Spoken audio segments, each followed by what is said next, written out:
Hey, good morning, everyone. We're going to give it another minute or so just to make sure everyone gets online and or gets on the phone as needed. I hope everyone's doing well this morning.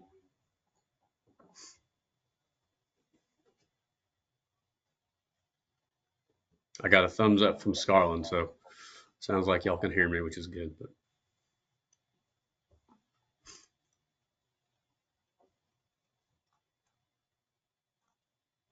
it's always my biggest worry is, will the technology work?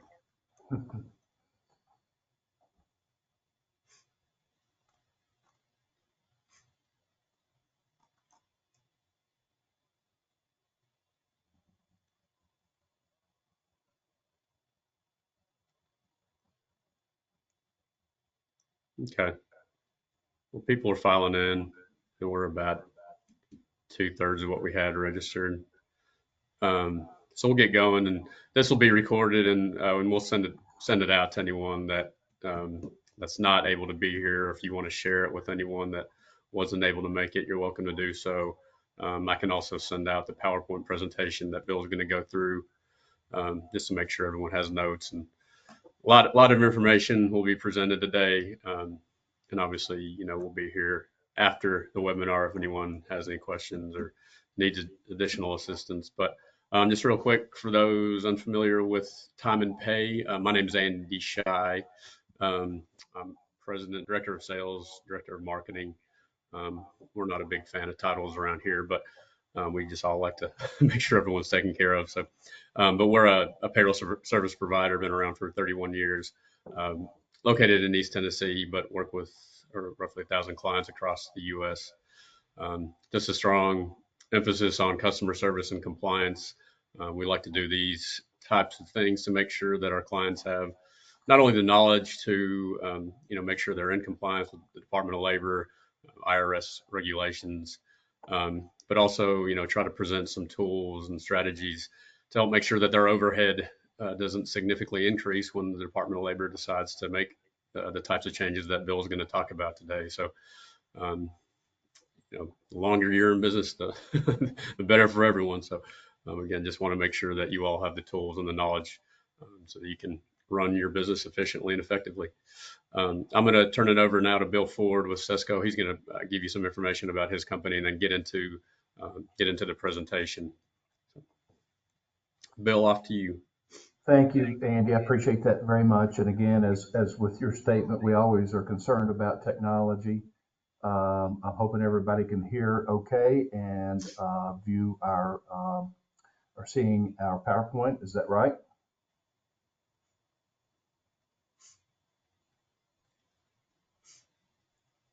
Andy, are we good? Yeah, we're good. Okay. Well, thank you for the invitation as always. We greatly appreciate our relationship with Time and Pay. Andy has not paid for this statement. He doesn't know this is coming, but I can tell you, and many of you all who have utilized other services can understand the statement, but I tell you, we are not a payroll service or administrative services or benefits, et cetera, but we get more questions because of HR and payroll. Those are our primary clients that we work with. Complaints about the ADPs, the poor customer service, the high fees, and those paychecks, pay velocities, all of those types of firms. But I can tell you right now, we never hear a complaint from our clients that utilize Time and Pay about the services that they provide. So good for you.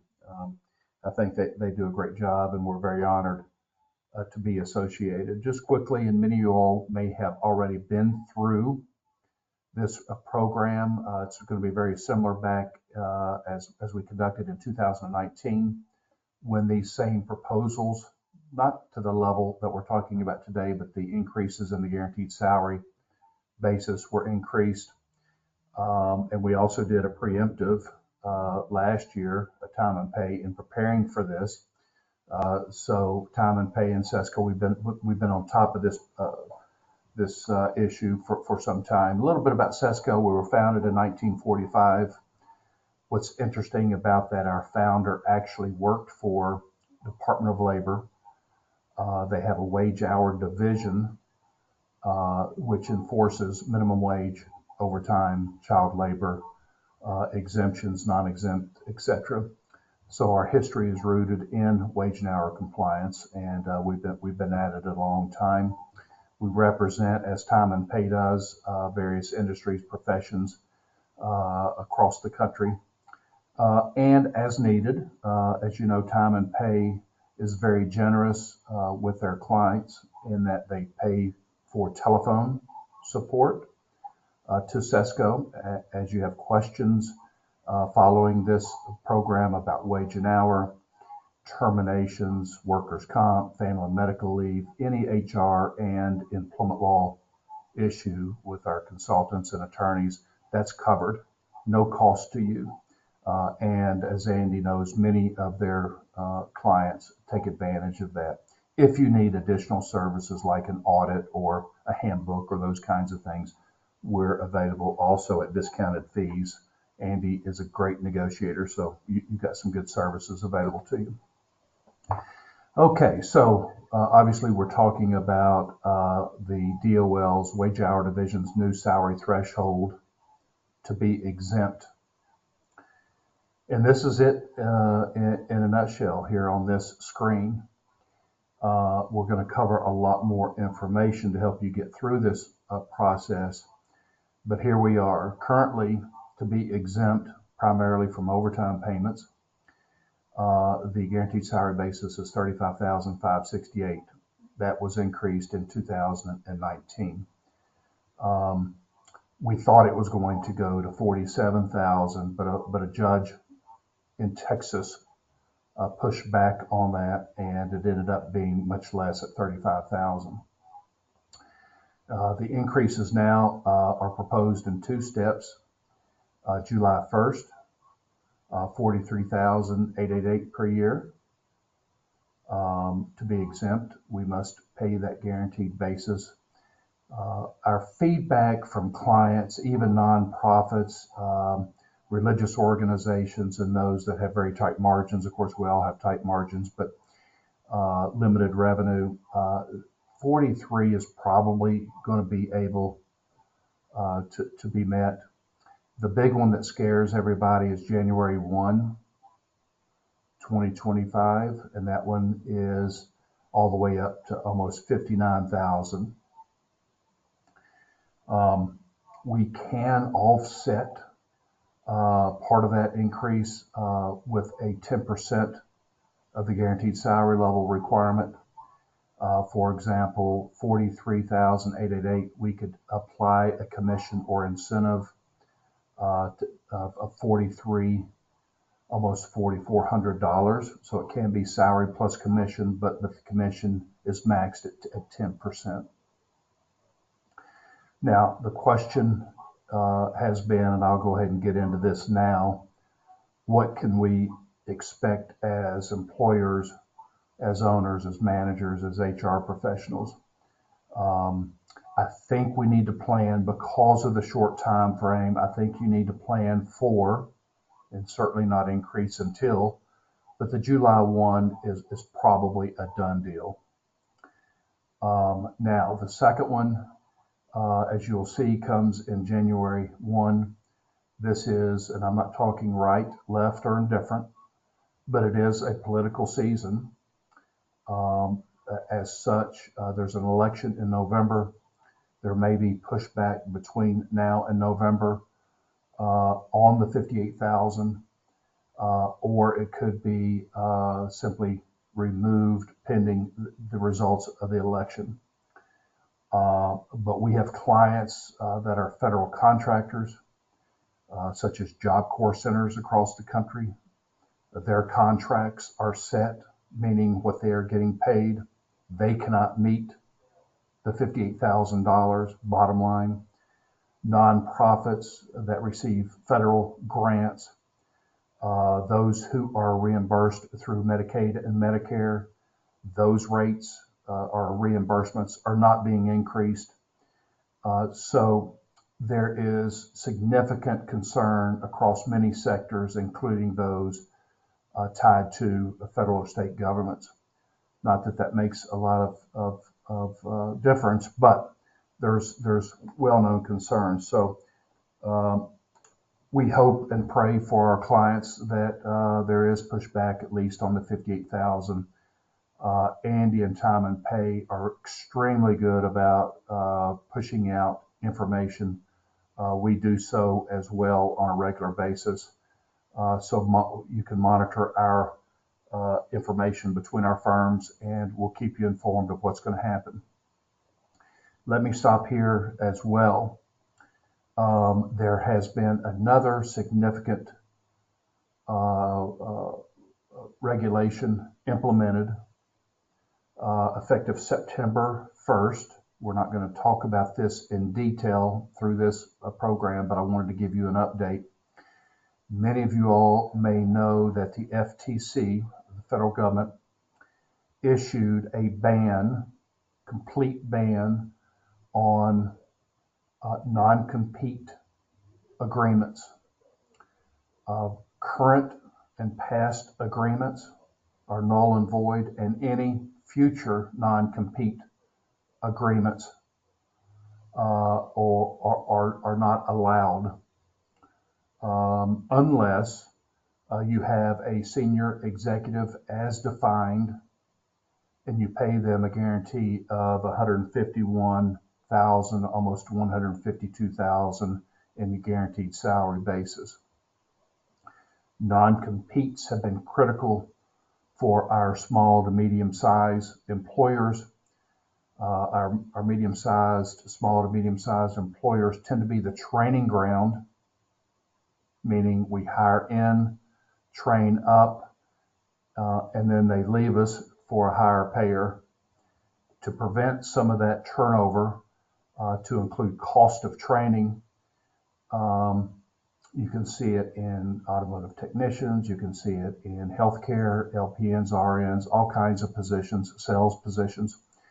Part of our strategy to help recruit and retain was utilizing a non-compete agreement.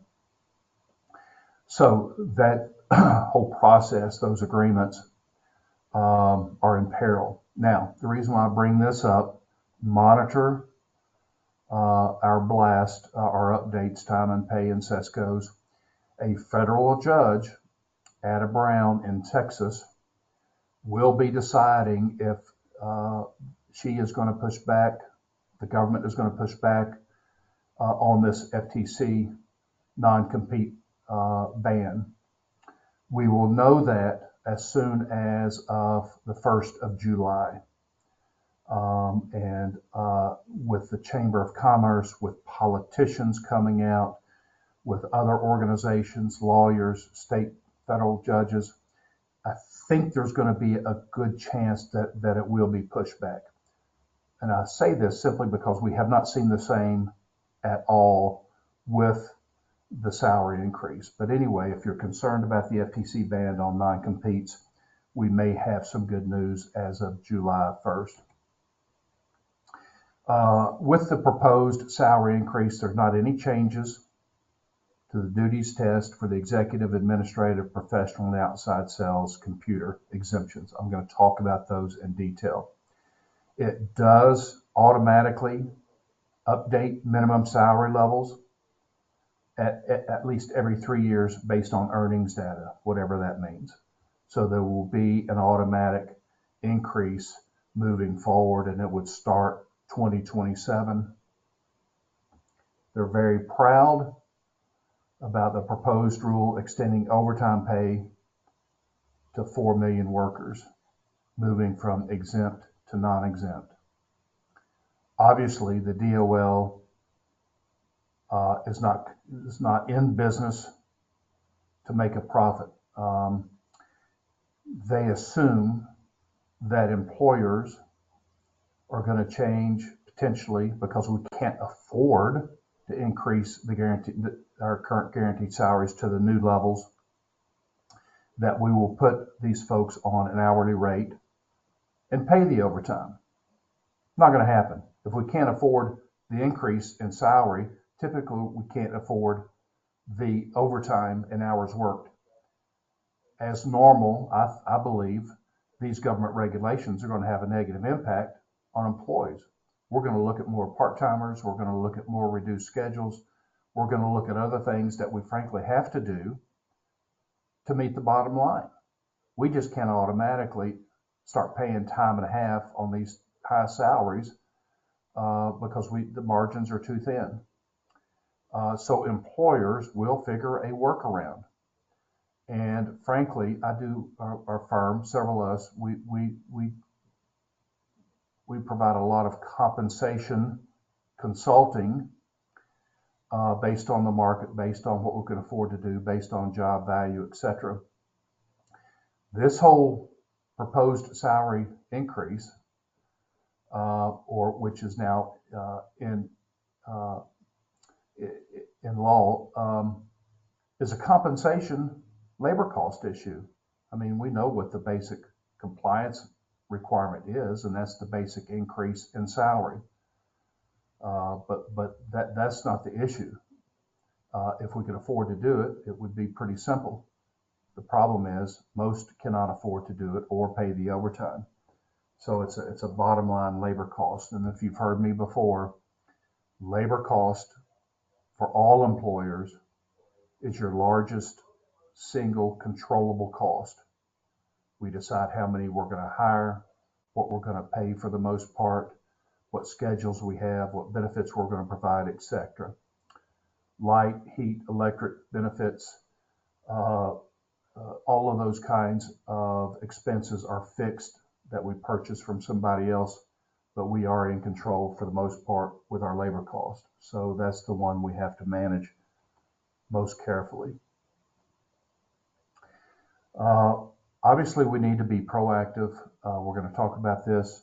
We need to review the white collar exemptions to determine if we have positions that meet the white collar exemption. What I'm saying there is I would hate for you all, for a client to increase the guaranteed salary basis to the 47 or the 50, almost 59 in one fell swoop, be audited and find out that that position that we're paying a salary to is in fact not exempt. And we owe back wages for the overtime not paid. So before we start increasing salaries, we got to figure out whether or not our positions are actually exempt or not. Obviously, we need to get prepared for the 58,000, almost 59,000. Start looking at what positions we have that would fall under that worst case scenario and what cost impact there may be. We are also recommending for those that fall under the 58, let's start maintaining a time record. It's always good to come up with some other reason other than wage and hour, overtime, etc. We don't want to get our employees too much engaged on searching, Googling these rules and regulations, but come up with a reason. There's always a good reason for production, benefits, or otherwise. Let's find out actually how much time they're working. We may have somebody that's exempt. We may have a position that is exempt at 45, 47,000. But they don't work over 40. Well, anybody, exempt, non-exempt, can be paid on a salary basis. We'll cover this in a minute. Your requirement is to pay overtime for hours and work in excess of 40 hours per week. So if we don't want to go to the 58,000, we could keep them on their current guaranteed salary that's less than the 58 and keep them at 40 hours. Or if they're working over 40, because they've been salaried in the past, we weren't really overly concerned with that because there was no financial liability. We weren't paying overtime. Let's say that Bill Ford's working 44 hours based on this time record. Before January 1, can we get my hours down to the 40, reduce my hours? Because we may not be able to get Bill Ford to the 58, We may have to alter the pay plan to an hourly rate and start paying time and a half over 40. Well, it behooves us to manage those hours down now before January 1. We might be able to do that with scheduling or other staffing opportunities. So there's some things we can do now to start preparing.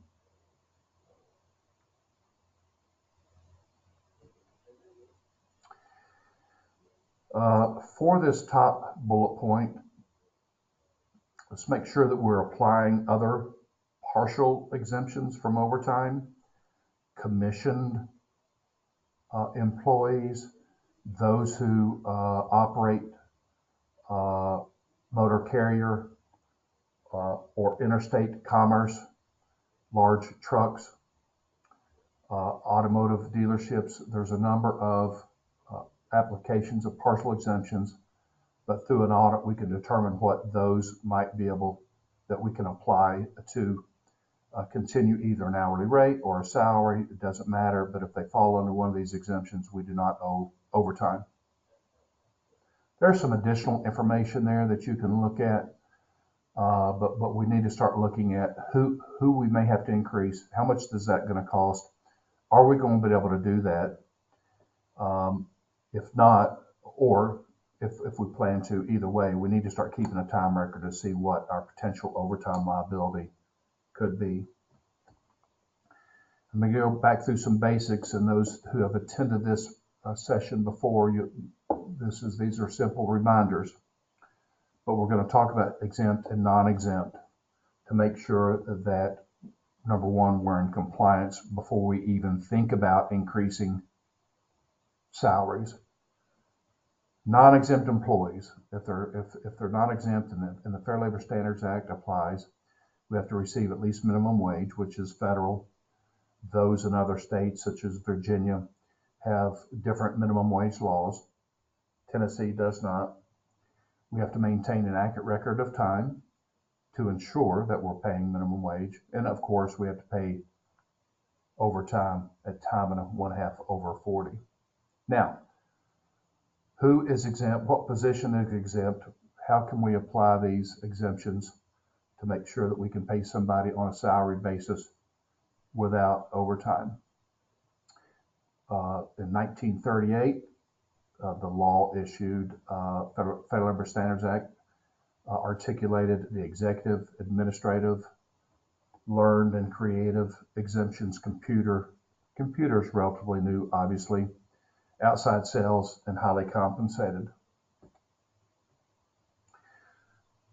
To be exempt as an executive, very straightforward. They're managing 2 or more employees and managing as a primary duty.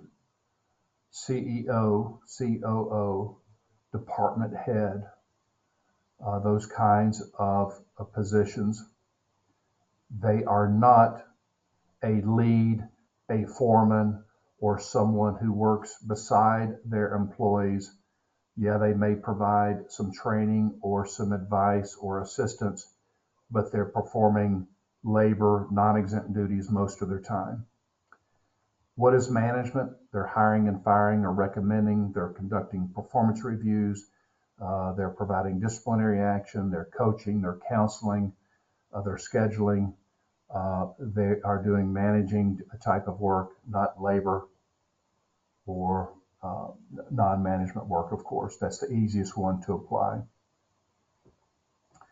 Then we have the administrative exemption. These administrators, these positions do not manage 2 or more employees, but they're in charge of a department, a subdivision. They are making significant decisions. They are doing this 51% of the work cycle. Controllers, VP levels, high-level marketing directors, etc., CFOs. They are not office managers. They are not accountants.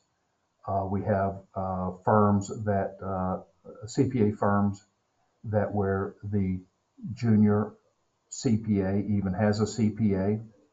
but they're reviewing and preparing client files and sending it to a senior CPA, and they're making the final decisions. Many times those junior CPAs are not exempt. We've got to make decisions such as financial, where are we going to potentially invest monies? What is our budget going to look like, an enforcing budget? Um, Very independent, high-level decisions affecting the bottom line. Okay, that's the most difficult to apply. This is where we see most of the non-compliance. And if you have anybody that doesn't manage or manages one or less, and you're paying them a salary, it behooves you to run it by us real quick to make sure that they are performing duties. Okay. It's not the importance of the job, where they're very critical. It's very important to us. If they make a mistake, it affects our bottom line. That's not what we're talking about. We're talking about independent decisions. I typically don't have to go to the owner or CEO, president, to make these very significant decisions. Learn professional, straightforward. I go to school not to obtain a BA in marketing or business, etc., but to obtain a professional degree, doctors, lawyers, teachers. We have the computer exemption. These are high-level programmers. These are analysts, etc. They are not implementing the latest software. They're not help desk or fixing or webmaster, maintaining your website, those kinds of things. It's a very high-level computer exemption. We don't have a lot of clients, frankly, unless they're larger, who have such a position. The salary level for these folks didn't change. It's $684 a week or $27.63 an hour, so that it's not quite as high.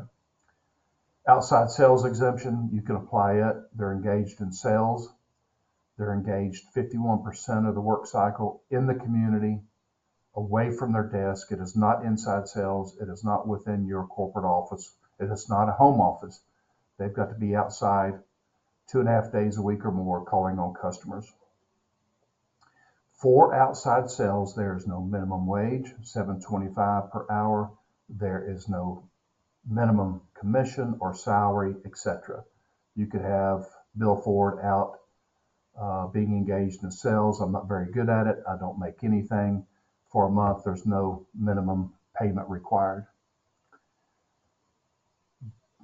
Because we run into this often, engaged in sales is not Bill Ford going to a conference, an association program, something like that, setting up a booth and promoting our company or our products.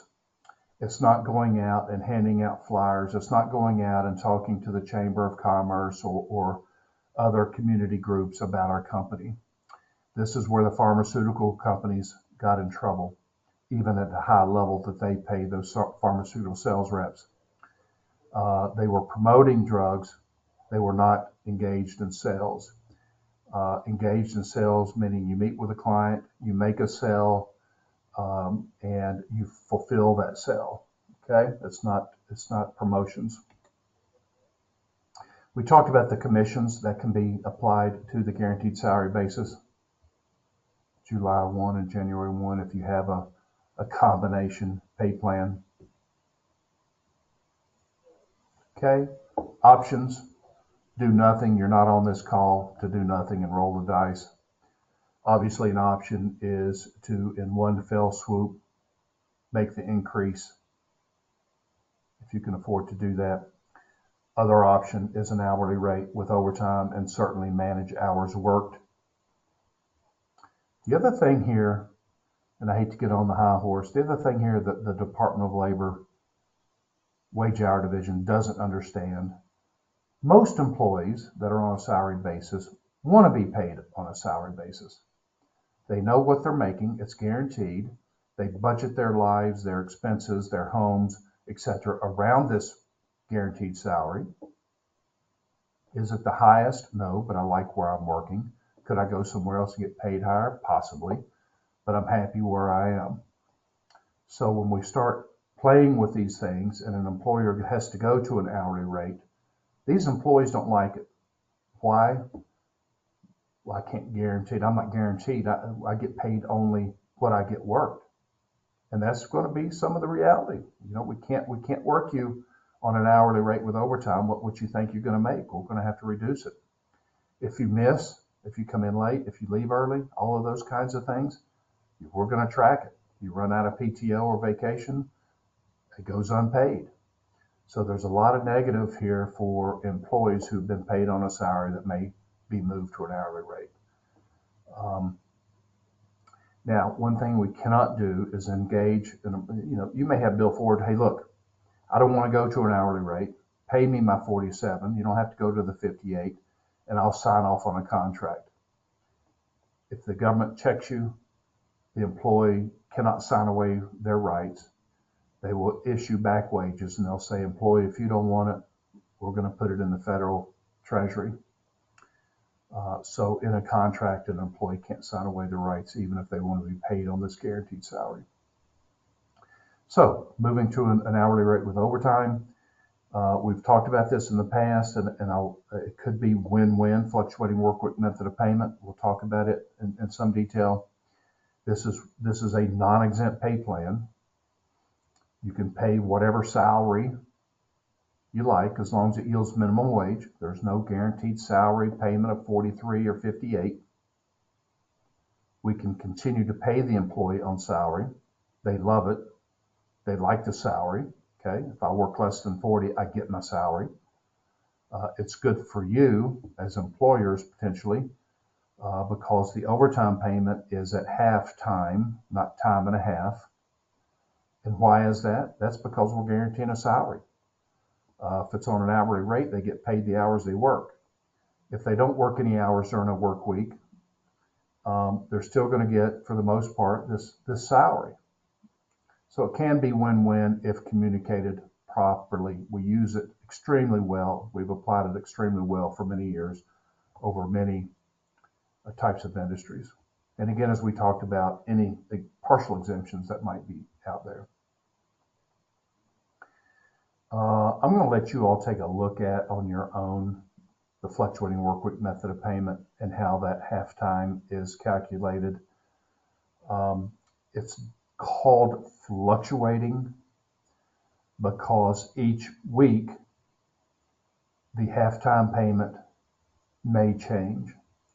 For example, weekly salary, that's going to be the same. Total hours worked may fluctuate. So that halftime payment will fluctuate based on 43 hours, divided by 47 hours, 50 hours, etc. You come up with a halftime rate. Now, for those mathematicians out there, all the smart people on this call, I'm sure all of you can quickly discern that the more hours they work, the smaller the halftime becomes. The bane of this paid plan, one of the cons is that they focus not on the guaranteed salary of what they were making before, and this halftime payment is just a little more for compliance purposes. But if they see a $3 or $4 or $5 halftime payment, they get frustrated. So we need not ride them to death 55, 60, 70 hours a week, which you're not going to do. Plus, retaining employees anymore, they're not going to work that anyway. Heck, most employees don't want to work 40 anymore. But be careful about that halftime payment and always focus on the guaranteed salary. You're making what you were making before, but we're paying a little more in halftime. Okay? The con, which you can change at any time for employers, if you have a real slick employee, under the fluctuating work week, it's very strict about the guaranteed salary to offset the halftime payment. What does that mean? If Bill Ford works 1 hour on Monday, I take off the rest of the week, I get my salary. Now, can we offset that paid time with PTO or vacation? Yes. However, even if I exhaust all of my earned benefits time, paid time off, and I work 1 hour on Monday, I still get my $600 salary or whatever it might be for the week. So if somebody starts missing a lot of time and taking advantage of that guaranteed salary, you simply coach, counsel, and or move them to an hourly rate. Okay, but call us on that. Don't just implement it. We have to get the communications down and the understanding down of how it works. The most important reason that I'm going through all of this at this point in time is, and I've stated this on previous webinars with this group and everyone else, because the myth is if I pay someone on a salaried basis, even the new salary requirements, that means I don't have to pay overtime. Absolutely not. An exemption is both the salary and meeting one of the white collar exemptions, executive, administrative, professional, outside sales, etc. So it's both and. So that's why I said be careful about automatically increasing these salaries. If you think somebody's on a salary basis and you're still not compliant, you still have overtime liability. So it's always best to do a quick audit. We can do these very quickly. This is what we do regularly on a primary basis throughout the country in all 50 states. So if you have any questions, we can make sure that they're exempt before you start playing with pay plans. We can deduct from the guaranteed salary basis 1 day or more for personal reasons. Maybe I go to my employer and say, look, I'm moving. I've got personal issues, whatever it is, I need a day off. If we're in agreement of that, yes, I can take a day off. Maybe not even require me to take PTO. In full day increments after exhausting PTO. So I'm out, I'm executive, paid on guaranteed salary basis, I'm exempt. But once I exhaust PTO and I miss a full day, you can deduct me for that day. That's why it's so important for employers. Most don't do this, but they need to track PTO in hourly or even half-day increments for salaried exempt professionals, executives, administrative folks. Or they'll nitpick you taking an hour here, hour there, coming in late, etc. Half day here on Friday, and they take it off, they get paid for it, and they still have their PTO bank. So it behooves you to set up a policy to track it, make them use it until they exhaust it, and then you can get into a non-paid situation. Jury duty, safety infractions, 1 or more days for disciplinary leave. Maybe we have a sex harassment issue. Bill Ford's a manager, guaranteed salary basis. We're conducting an investigation. We're going to send you home with or without pay on suspension while we investigate this. FMLA allows, please note this, not only full days, but also partial and by hour deductions. So if they're out of PTO, we can pay in a partial or by the hour. That addresses these FMLA leaves that are in half days or by the hour, etc. Okay, and of course, beginning, maybe you hire me and I start Wednesday. That's where you start paying me, or I quit, or I'm terminated or separated on Wednesday. You just have to pay me through the week. Let's get into common violations. Some of this is going to be preaching to the choir here, but the number one, obviously, violation is misclassifying non-exempt employees as exempt, paying them on a salary basis without overtime. I mentioned this, working managers. Okay, let's look at an example there. We do a lot of fast casual, fast food work. We are retained by Hardee's for their national franchisees across the country. Uh, Labor cost is a major cost for all, but also these folks. We also do this for Arby's, and you will see the store manager working the counter, working the window, cooking, and those kinds of things. Although they're managing the staff there, they are also working managers and are typically non-exempt and do overtime.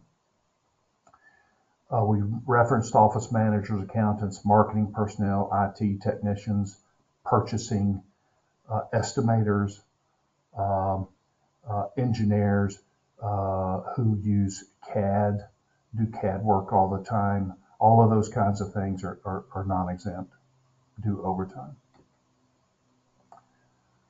As a reminder, employees cannot waive their rights. Always monitor what are hours worked. Break times are paid time. Not to pay someone during a day, the time clocked in and out must be at least 30 minutes. Regulations refer to 20 minutes, but it's always best to do it on a 30 minutes. So Bill Ford clocks out at 12, back in at 12:30. That is not paid. That's unpaid time. If Bill Ford clocks out at 12, I go to the break room, eat a sandwich, come back, clock back in at 12:10 or 12:15. That's paid time. You have to pay me for that time. Any break times, well, you can go out and smoke or whatever it is that you do, but you got to clock in and out. That's paid time. You don't have to provide breaks. Tennessee does require a 30-minute meal period for employees that work 6 hours or more. Virginia does not require any breaks, lunches, etc. Travel time, any travel time during the day. My normal commute from Bluff City to Bristol is 20 minutes. If you ask me to travel to Knoxville or Roanoke and come back that night, that travel time outside my normal commute is paid time. You can deduct the 20 minutes, but the over 20 minutes of an hour, hour and a half, whatever it might be, is paid time. I leave the office, I go by the bank, I go by the post office. That's very common for many. That's paid time. Once I leave the post office or the bank, then it stops.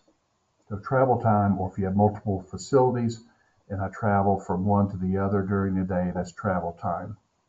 Travel time is a big issue for home care. They're not reimbursed, but we have, particularly in rural areas, 30, 45 minutes, even an hour between clients. We have to pay for it, but we're not reimbursed, so travel time can be very expensive. Very quickly, travel time overnight for non-exempt. Of course, this is all non-exempt issues, paid time, hours worked, time and a half over 40, travel time overnight. Bill Ford, your normal schedule is 8 to 5. I normally leave the office at 5, go home. Well, we want you to go to Nashville, drive 4.5 hours. There's a conference tomorrow and it starts at 8 o'clock. So I drive and I get in the hotel at 9 o'clock and I do all of those kinds of things, meals, hotel room, etc. That is not paid. It's non-compensable. You don't have to pay that time. You don't have to pay the travel expenses, etc. Any overnight travel, the time outside of my normal schedule is not paid time. Let's say I leave at 12 o'clock to go to Nashville and I get there at 4:30. That is paid time till 4:30 because that's during my normal schedule. Okay. Anything outside my normal schedule, traveling, plane, car, etc., is not paid. Of course, any meetings, any training I'm required to go to, off-site or otherwise. Working lunches, it's always good not to have employees working at their desk because they're going to certainly answer an email, they're going to answer the phone, they're going to work on a file or a project, And sure enough, that's paid time. If they're interrupted at all during that lunch period, 30 minutes, an hour, whatever it is, it is paid time. Pre-work, call centers. We had a large call center a few years ago. They did all the call center work for FedEx. FedEx was very strict about their contract with this call center that the employees had to be ready to go at 8 o'clock. Start taking those calls, start providing service to FedEx's clients. What that required was Bill Ford to come in, cut on the light, cut on the computer, get things all fired up. Now, for the next 5 or 10 minutes, whatever it was, I went to the break room, had my coffee, donut, etc. Well, they got checked, and guess what? All of that pre-work time, including waiting to be engaged at 8 o'clock, was compensable time. So if you allow somebody or require somebody to come in, maybe Bill Ford rides with his wife to work. She goes in at 7:30, I go in at 8. Well, the first thing I'm going to do if I get there at 7:30 or 7:45, I'm going to clock in. And then I'm going to go to the break room. You do not have to pay for that. Always edit your time records. However, if I go to my workstation, even though I start work at 8, and I start working, get my tools ready, whatever it is, or if I'm an office worker and I crank up the computer and start working, you're going to have to pay for that. Homework has gotten to be a big issue since COVID. Folks working at home or taking work home, etc. Be careful about your policies and what you are allowed to do. Unauthorized overtime, you're going to typically have to pay. Bill Ford hangs out. I hang out on the clock. I'm getting that time and a half. Managers need to manage that time and a half very closely. If I'm just on the clock and messing around and getting that overtime, you need to tell me to go home and not work any overtime. This is a biggie, this next one. It surprises most. One of the top violations issued by the Wage and Hour Division is non-discretionary bonuses and not paying overtime on non-discretionary bonuses. What does that mean? Well, a discretionary bonus is typically at the end of the year. The owner says, hey, look, thank you so much. Here's a Christmas payment. Here's a turkey. Here's $500. Here's $1,000. Bill Ford is the employee. I wasn't counting on it. Yeah, I typically get a gift each year, but I wasn't counting on it. I wasn't working towards it, etc. It's something nice, a true gift that the owner provides or management provides. Non-discretionary means, Bill Ford, if you're going to do this, if your attendance is good, if your production is good, if we have a good month and you helped us get there, we're going to give you an incentive payment. We're going to give you a commission payment. It may be monthly, it may be quarterly, etc. But those are wages earned. Those wages earned are overtime eligible. And that's typically not the case. Most do not do that. Bill Ford will get the payment at the month end of May. I get a couple of $100 because I achieved my goals or what I was working towards. And subsequently, the company pays it out. The company doesn't go back and look at the overtime that I worked in the 4 previous work weeks and apply the additional overtime on those monies. It's an administrative nightmare, and it can add up to lots of overtime not paid. And the Department of Labor, these investigators, wage hour investigators, watch for this. Why is this, folks? Well, literally, Sesco could put me on a minimum wage of $7.25. If I worked overtime on the clock, I get $10.88 per hour. And then at the end of the month, they pay me a $5,000 bonus. Well, the Department of Labor understands very closely, the Wage Hour Division understands, these investigators understand Sesco is doing that to avoid overtime payments. So they want that $5,000 included in that $7.25 for overtime purposes. We all know we can't average work weeks. Each work week stands alone. You may pay every 2 weeks, which is common. If Bill Ford works 45 in 1 week, 35 the next. I'm at 80. If your payroll folks are looking at 80 and turn into time and pay or whatever, 80, you're going to be liable for the 5 hours overtime in that first week. No such thing as comp time. There's no law regarding comp time, only for, and go figure, federal and state governments or subdivisions thereof. They don't have to pay their employees overtime. They can pay time off, offer time off. Okay, be careful about pay deductions. Virginia has some pretty restrictive pay deductions, as do other states. Tennessee's pretty good. Just make sure if you're going to do any pay deductions, make sure that that's in writing, okay, that the employee signs off upon employment or based on the situation. Don't hold paychecks if somebody hadn't turned in their equipment, their materials, their uniforms, their laptops, all of those kinds of things. Be careful with that. We don't see this much anymore, but loans, if you give somebody some monies, call them an advancement on wages. That way, if they leave you owing money, you can hold the final paycheck up to 100%. Another hot issue, if you've been monitoring time and pay and Sesco's blast, this is a biggie. As you may know, the IRS hired a bunch of IRS agents. They're very active. DOL, federal government, they want their money. As such, they monitor any 1099s that you may turn in to determine whether or not these 1099 contractors are contractors by law or employees. They want them to be employees as much as possible. Why? Payroll taxes. They want their money. So be very careful about independent contractors, who you pay. Make sure that if you're paying a contractor, they are a company.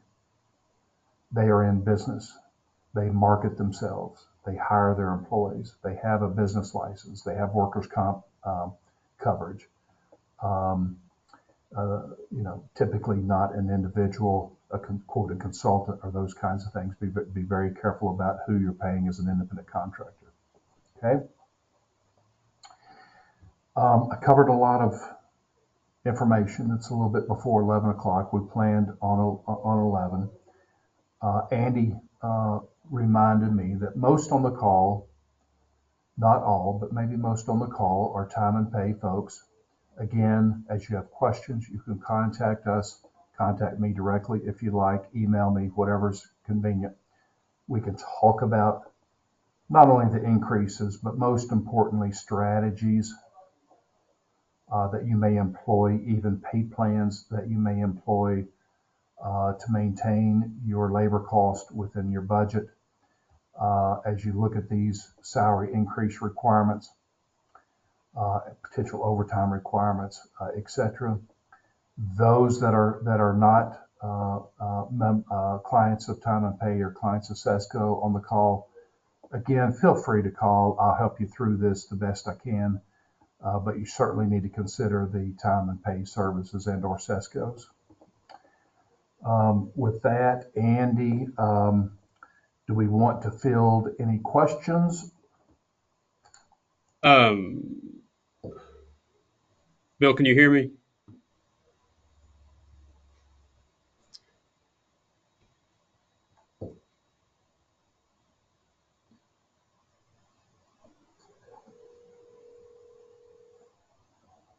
Hey, Bill, can you hear me? I got you. All right. Yeah, I've been trying to answer as they come through. There was one though that I wanted to direct your way. Basically, it was, um, in what scenario is an employer likely to be audited? And I know it can vary. It can be random. It can be due to an employee complaint. But do you have any additional guidance on that as to when or why an employer may be audited? Absolutely. And I normally cover that and I apologize. So yes, how do we get caught? When do we start? When does that back wage liability start if we're in non-compliance? It's one of two ways. The first is directed. That's where we have and frankly, this has changed over the years a little bit, but maybe it's a younger employee. They're not angry, they're not mad, they hadn't been terminated, but they see this stuff, folks, out in the marketplace, on social media, on Google, and all kinds of things. So they're informed. So they may ask questions. They're going to enforce their rights. Again, not with an attitude or not negatively. That's just the way they think. They may call the Department of Labor. Typically, it's a disgruntled employee. Typically, it's someone we've terminated. And if you've ever done that, a common response is, I'm going to call the labor board on you. And they call. They may or may not know the details. Um, More and more are understanding the details of what an exempt, non-exempt is. However, they're trying to get back at you primarily. You got to understand at that time, the Department of Labor Wage Hour Division investigators, Knoxville, Roanoke, Huntington, West Virginia, Nashville, all of these places we work with, they don't ask tough questions. They're not going to do an audit. They're going to assume that you're guilty and they're going to come in. In the past years, they would look at that one position, one complaint, that one position, and whoever else may hold that same position to determine if they were due overtime and they were paid correctly. Now, due to their own budgets and efficiencies, they're going to look at the entire organization. I've got a very large long-term care group out of Chattanooga with about 15 different locations. Had a Huntsville, Alabama location made a complaint. They subsequently looked at all other locations. So that's one way.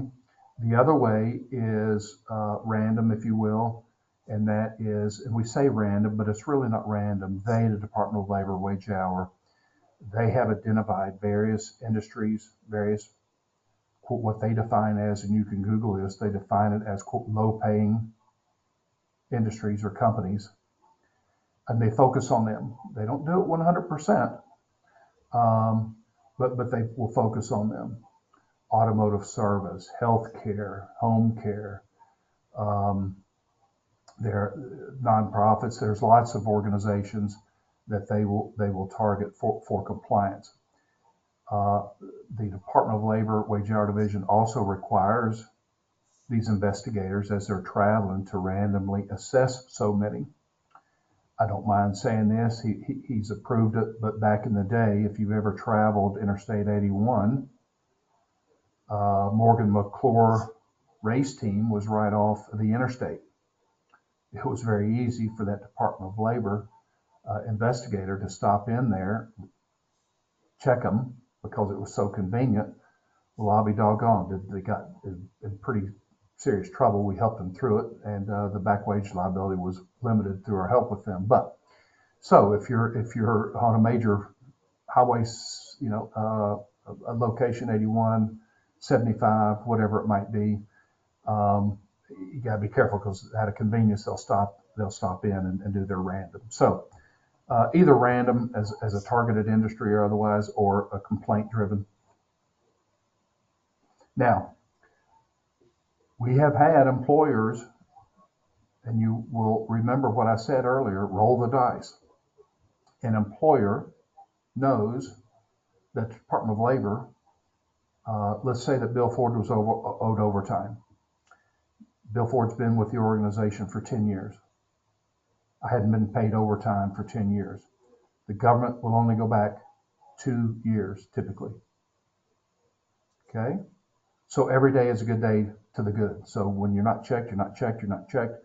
You just know, though, at some point in the future, if you're ever checked, you go back 2 years. They can go back 3 years and assess the overtime penalties.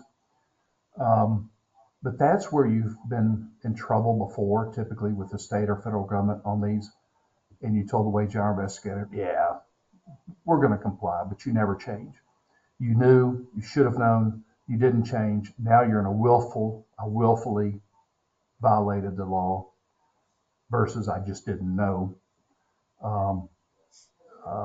And then we'll go back 3 years. Thank you. But With one other come through, we'll get to real quick, and then we'll wrap it up. yeah, If you've I'm in no implemented hurry. I'll stay as long as you want. okay, if you've implemented the fluctuating work week method, can you incentivize an employee to keep their overtime down by tying it to a year-end bonus? Absolutely. I think that's a great question on the fluctuating work week. You can do whatever you like with an incentive, with commission payments, etc., to manage those hours, to manage productivity, etc. Absolutely. That's a great point. Now, as with all non-exempt and fluctuating work week is non-exempt pay plan, that additional incentive to manage my hours is overtime eligible. Now, it's at the halftime rate versus the time and a half. It won't be that much, but that would be a great win-win. Whoever recommended that on the call, that's good thinking because that maintains your hours and it keeps them from working too many hours. So yes, I think that's great. Good for production. Keeps them off the clock just for their own personal well-being, and the year-end payment's probably not that much. Now, when it comes to that non-exempt payment for overtime on commissions, incentives, like we just talked about, we have a chart that you can put in Excel very easily that you can compute. The government has provided a coefficient table to compute that additional overtime. You look at the hours worked and you multiply it. You have a coefficient that you multiply that by the rate, and that'll make the payment very easy. You don't have to go longhand like our example in this PowerPoint.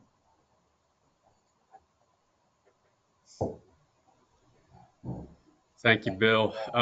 Yeah, so we're past the hour mark. We'll wrap this up. If you ask a question that we didn't get to, we'll respond to that, and I'll get you in contact directly with Cisco if I'm not able to provide the guidance needed. Like I said, we're going to send out slides and this recording to everyone. If you need help, setting up the system to help you track employee hours or manage the fluctuating work week method, that's something that we can help with. And as Bill said, that he's available to anyone that has any additional questions or needs additional information. So feel free to reach out. We're very available to speak to anyone on the call. But thank you all again for being here this morning, and hopefully it was informative and helpful. And we hope you have a great weekend and rest of your day. So, Thank you, Andy. Bill, thank you for your time as always. We very much appreciate our partnership and all that you do for our clients. So, Thank you for the opportunity, Andy. Thank you so much. Bye-bye. thank you. Yep.